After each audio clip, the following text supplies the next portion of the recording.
Hello, welcome everyone.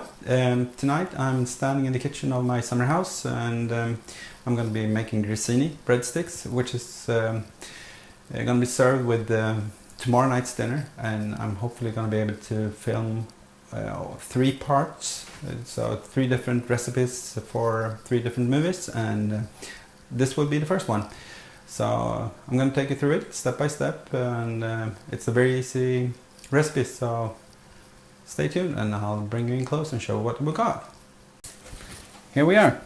1 cup of water with a minced garlic clove in it, 1 ounce of fresh yeast. This water is fingerwarm, which is what I need for fresh yeast. If you use dried yeast, it needs to be a little bit warmer. Check the packaging. 2 tablespoons of basil leaves, 2 tablespoons of salt, 5 tablespoons of canola oil, 2 3/4 cup of all-purpose flour. And I'll just mix this together. The first thing we do is we put the water in here.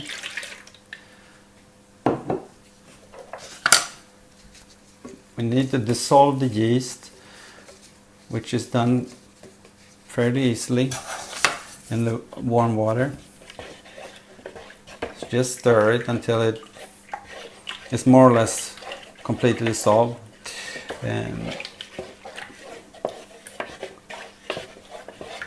And then into this, we're going to add the other ingredients: the basil,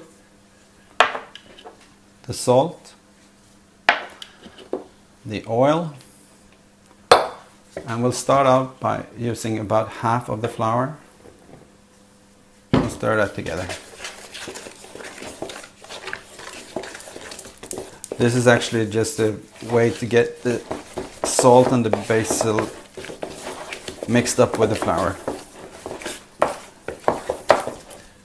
Then we'll add a little bit more flour. A little at a time we'll do it. And now we're going to work this until we get a firm but not too tough dough. I don't want it to be too sticky. So this is way too sticky. Add a little bit more flour and work it.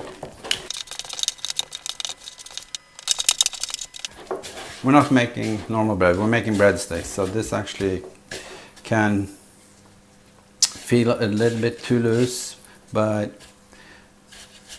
it's the way it's supposed to be. So we're going to put some shrink wrap on this and let it rest about 15 minutes, and I'll be back with the next step. It's been 15 minutes and the dough has risen to about twice the size from before. You put some shrink wrap or a tea towel on top of this to keep it from getting in a draft or something like that, because you want it to rise in a controlled environment. Anyway, we're gonna divide this into 2 pieces and then start working the dough.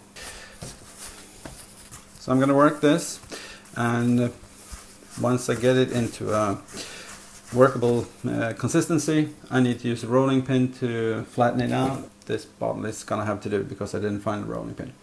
Anyway, I'll be back in a little bit.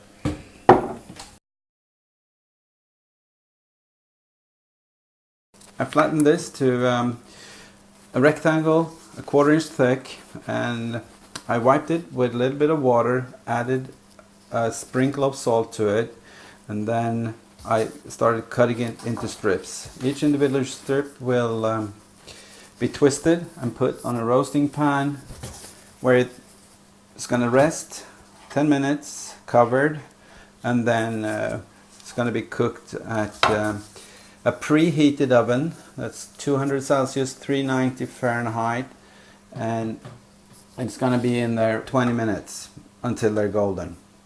First tray ready. And the result.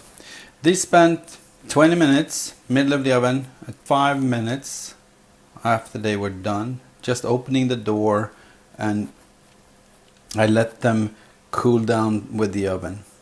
And I'm gonna pick a medium-sized one, or I'll pick this one, and we'll see what it looks like. This is actually, it's quite thick. It's a little bit bready. I'll try that one later. and then we'll take a thinner one here. This one breaks just like they should. It's dry the way it should be. I hope you can see that. Okay, just a taste test to do. First off, this was inspired by Punk Rock Kitchen, who made garlic breadsticks the other day, yesterday I think. And there's a link in my description box, and I might put an annotation up there if I remember how I did that. Tasting these. This is the first one that I broke. It's a little bit thicker. It's just the way I cut it and the way it rose. So they're all different. You saw they're different shapes and different sizes.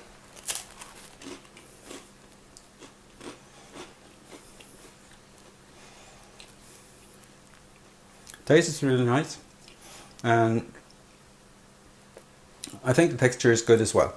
I guess it could be a little bit drier, but it's going to dry out during the night. I'm going to take the thicker ones and let them rest in the oven actually, to see what I get from that. The thin ones, the more crispy ones, like this one,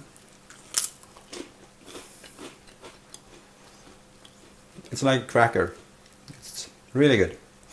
This is the way they're supposed to be. This one I'm going to be putting in a Ziploc bag and keep until dinner tomorrow night.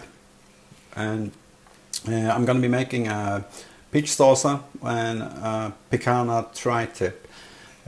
Whatever, if I figure out if it's a tri-tip, then I'm going to cook a tri-tip. Anyway, I know it's a prime picana that I picked up on sale today, so that's what I'm going to cook. And I hope I'm going to make a video of that and nothing is going to break down. Have a very nice day or night, whatever you have. Okay, bye.